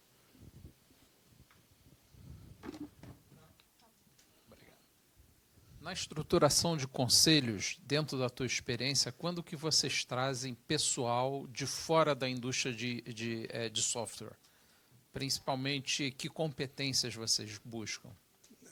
Depende. Na verdade, essa é uma decisão do founder. Tem muitas das nossas empresas que dizem que tem o conselho, que tem um cara independente, que a gente nunca apontou. Assim, a gente nunca decidiu que precisava de alguém. Mas em indústrias que você tem regulação, por exemplo, o Nubank trouxe o Gustavo Franco. Puta coisa inteligente. Você precisa ter interlocução com o Banco Central. Você vai trazer o Gustavo Franco, você vai trazer o Fábio Barbosa. Você precisa de costas largas. Então traz. Traz alguém que consiga agregar e ajudar na necessidade da empresa naquele momento. E isso vai depender do momento que ela tiver. Puta, não, eu preciso conseguir recrutar gente pra cacete. Quem são as pessoas que conseguem me ajudar? E essa necessidade ela vai mudando com a evolução da empresa. Então, você vai trocar o seu conselho algumas vezes. Você traz na hora que você precisar. E que não seja um funcionário full-time, né?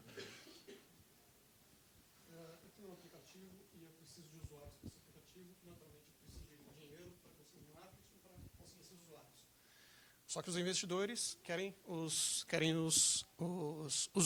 usuários antes. Como resolve essa fórmula de quem vem primeiro?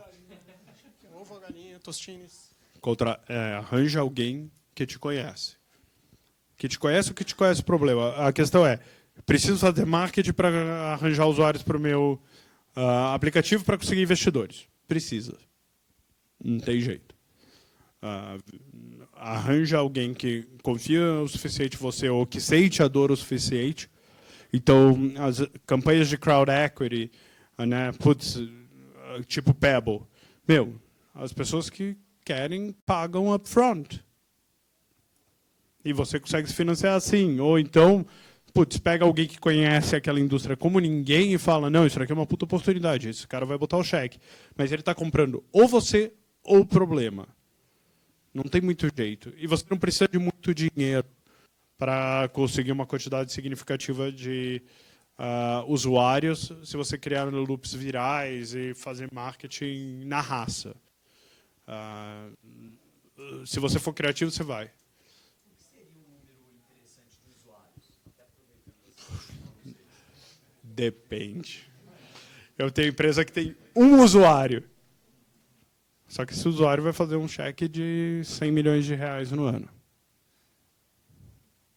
E eu tenho empresas que têm 120 milhões de usuários que pagam 18 centavos de dólar por mês na base do usuário.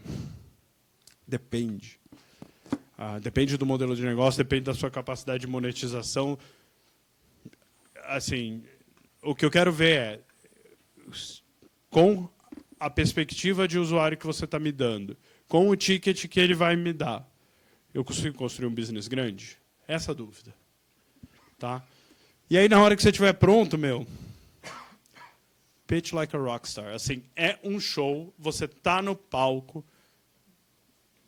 A melhor característica do empreendedor é ser um bom vendedor. Você tem que conseguir vender a sua empresa. Treina. Não é natural falar assim que nem eu falo, tal. Não é. Mas você vai precisar. Você tem 30, 40 minutos na frente do investidor para fazer ele querer conhecer mais e se aprofundar na sua empresa. Use it. É isso. Estão me mandando embora. Eu não sei se tem mais perguntas.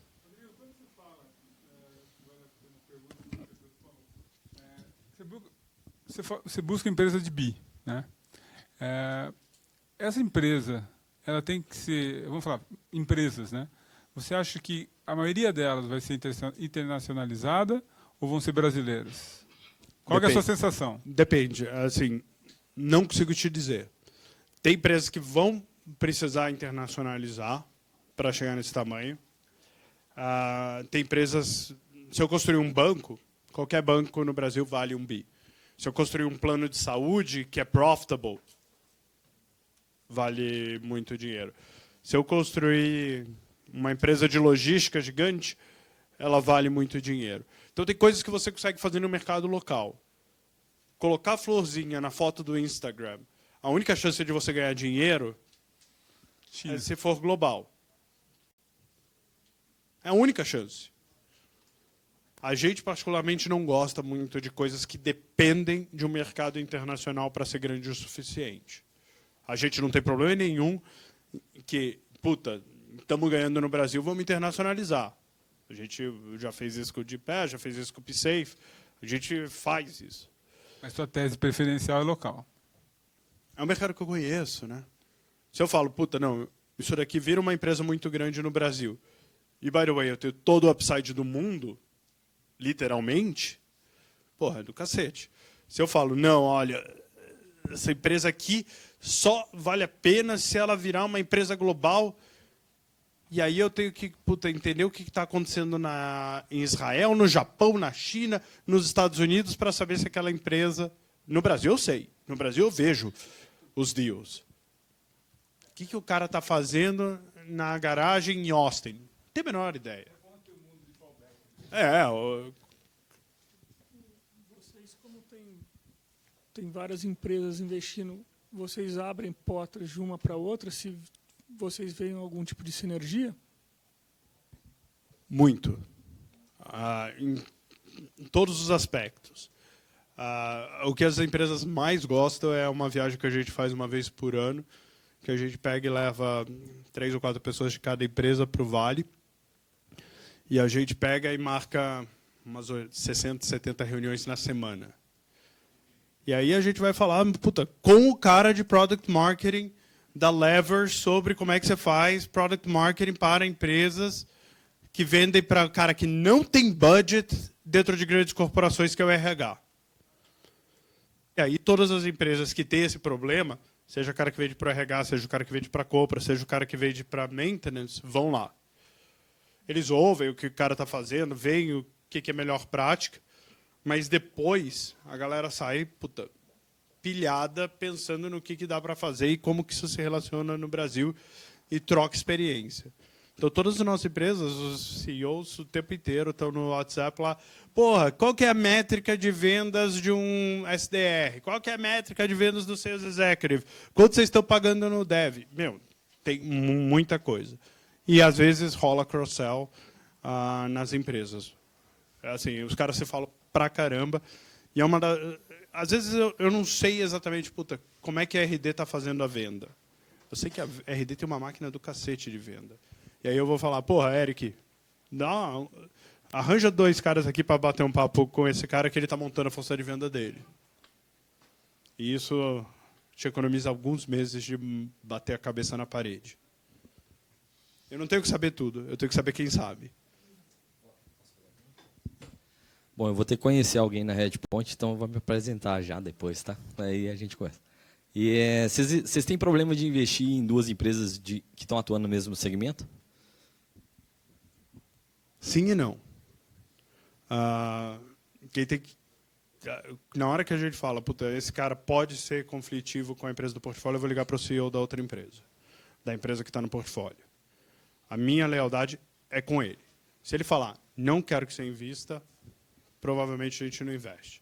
A menos que tenha alguma coisa muito específica. Mas eu já estou lá, já sou sócio do cara, não vou comprar essa briga à toa. Tá? Assim, a gente literalmente passa a mão no telefone e fala, cara, o que você acha? Faz sentido, não faz sentido? E a gente tem caras que estão assim, muito, muito, muito próximos e eles falaram, não tem problema não. Ele vai no Enterprise, eu faço no SMB e está valendo. Aí a gente fica feliz porque eles trocam informação para cacete. Mas depende. Assim, depende do outro empreendedor que está no portfólio não se incomodar. Palmas.